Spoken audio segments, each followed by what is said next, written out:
statement aba and wa ukọ baby sa with the government car na police for say we check Ghana pa police statement ni where Cape Coast police arrest 41-year-old driver captured on audio visual tape assaulting a woman.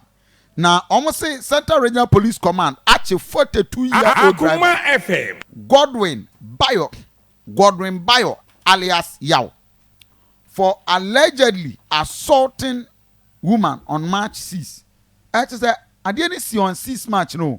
I just want you to see now. Oko Facebook video nani nya clear but we are and I want we exclusive be at the mount. Your reporter say what Central Region dig it up. Just ye didn't say nyina eba ye wi a be call wabi me poso akọ wabi answer but say ye me no can be there hwe we kakra na ti audio we me wi a be poso me kwa ko wi adwuma bi wo wabi me ba me roba ko Central Region ne ye di akire ge no eye den Akoma ni nya ne hefa but with him we law of equity obolo Kofi ufa law of equity okay wasi obi a okọ equity no okọ pere ye no eso no so ye pere Unim say sa ade we Ghana mre mu Ghana mretia ashawo bra no Ghana mretia what you say and the guy was perpetrating illegality and abrante no so okọ ho no kra de edika no visiting them no so ya another illegality but then betimi acraft na asem say obehu no no se na bra na onyina street mu na bi on ne die but etefo yenti wo de tie Akoma FM. Portable.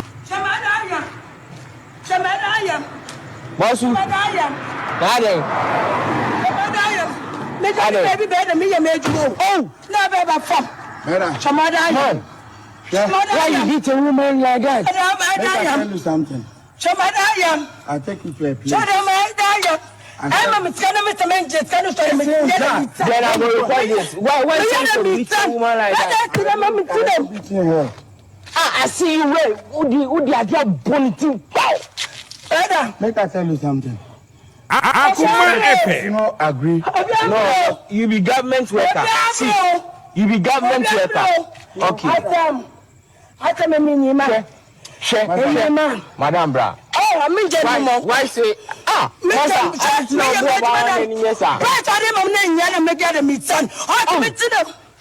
Me tell me ambra. Me tell me ambra chamada. Leave my talk. Madam, leave am oh now we mo ba no baby no ubunu ode Ajabo montwen hwe obolo winim sa last year pa akoso he ya akwa bi nso ekofa tutu ba sa owie ye na ono nso okokun no de ne hye ne dan achi sie no atese area boys ne che no a wo mo ebo no ye na ye de sa videos ni nyina bebrew ma no tutu for ma no mo bre neze Kofi wakofa oba na so obefa no no yes owie no se kun no kan owie no se kun no kan ho na I'll give you an update our sa na ma no in fact the challenges are 224 my ekom we are night sex worker na we experience share with us how terrible the business is near mu kom number is 0575 we are free producer 0575 504052 0575 504072 we production line that's commercial sex worker 0575 5504052 0575 504052 bomodin what the WhatsApp line on Facebook page na yenya update because ete moko adwuma o how amofra mu ebi no mo brepa terrible experience but Akoma FM. pause video no mame na yanko wabe this is the girl I'll tell you something yebeko Central Region now Walker my yanko wabe atefo owabi nsu ayenom ayeba ye fie ni ade no obi akwa akotiato na a very sad news and this is the scene ayede ema wo this is a road linking to Owabi ekwan a wo ko wabi abefa so wabi nsu na eba now dam ni nie Owabi dam ni yanko na ofayaw nana ne nana akwakote atonsuo ni mu ya ahwe ne nkwa den na Owabi Akoma FM aja ya anopa mo ache mo akwa abade ba Akoma FM bibi abokode ja me dem so bibi aboko ayro mo sami esi da ben na ye den wadawroma esi meme dano na no meme de ye nano meme de ye den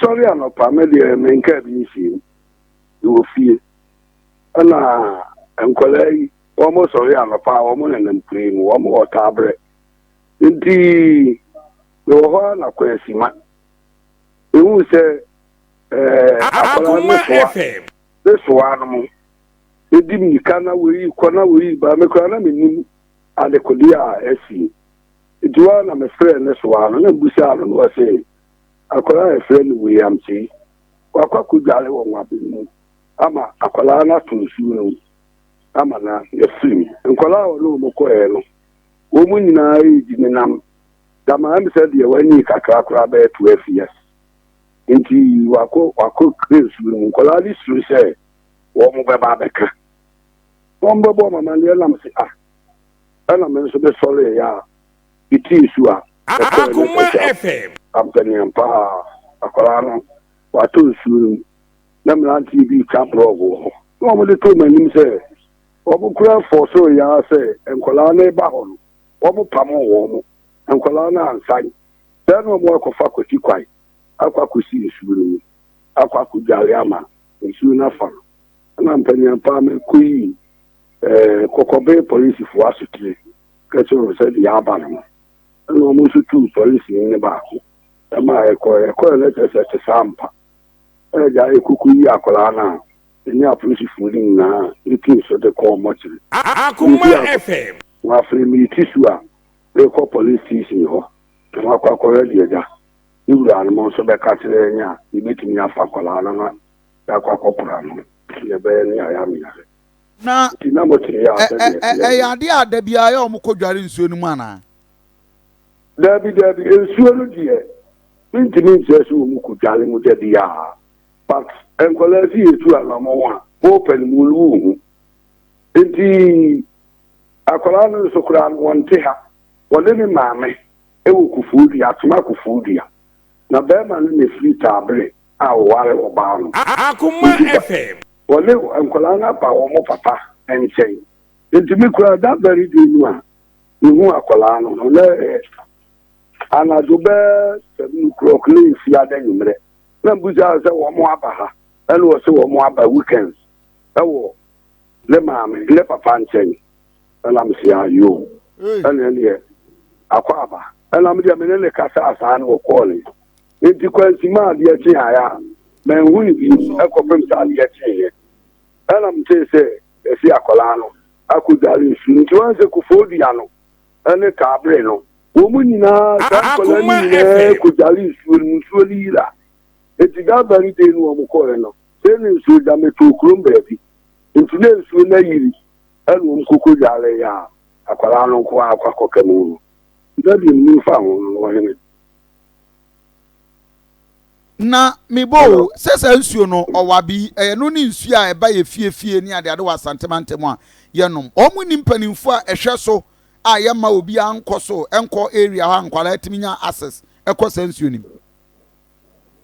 wadawro ma de atia ne se baabi a wo mu aye ne dam no ewo isa Akoma FM isa se na dam no nti sa enkola no na afo no ai temu ba tabre ene ada towns na ekono enya ho no mu kudale no dam na nkasa mu ede wo mu kudale ho na afo no ai temu akoro no okay ene enkola ne kudale ha sa na samneti na mu nkwala no mo koye no omatimi identify say omni we na koye nkwala no na akora me ko ba ko nchen ekubi sibisano ana wo Akoma FM eche me ada ayine die se ba sa no wo mu nyine suro nti wo mu ba fie no na wo mu create ni nka nti akwala ne ba ko ana wo ye se wɔbɛka nti akwadaa no ne baeɛ a wɔbɛbɔ amanneɛ ɛkyerɛ awofo no a wɔn sɔre yɛ wɔsoa no ne adeade ɛsɔre yɛ a wɔn di mmirika kirikiri mekura no wɔn a mɛbɔ mamanneɛ wɔn kyerɛ sɛ wɔn kɔ nsuo mu kɔhu deɛ asi asana wɔn sɛ a wɔn akyi aba bɛbɔ mamanneɛ a me nso yi tu wɔn anamɔ. na mususu sɛ Akoma FM Akoma FM mususu sɛ obi wɔ ewuo n'akyi anaa. Ozi mi susu sɛ obi na ɛkɔ no. Anaa sɛ. Oh, Debbie, me need to miss her. Meaning, sir, okay, because as you are for the Queen, no, Omuku, you miss you, and then about her to make fun so. The horse of war move. In Uncle so one more coil, woman in I defense law. Woman in I said, Dano, is soon one say a year free a tiffin, why I have. Omuku, name said, study a nurse here, you know. Nan ya sa na neti nti na ho na eba nsuo no panti eba mo no ele bebe fi akola no a de le ko no nti o mu nyina akola obi edi ho a ebi nam 8 years ebi nam 12 years ebi nam 10 years o mu yiti penso fo nti ni ni se obi betimi aye sa ale no ipa kro aye sa ale na sa nie. Okay. Ava anɔpɛ ma yɛ na wase yɛbɛde wase pa. Abisafo high Akoma 87.9 FM obolo nti that is the sad news na anɔpɛ ya yɛde ma yɛtie for. Very bad. But very bad dear but ya na awofo no so enhwɛ mo fa ne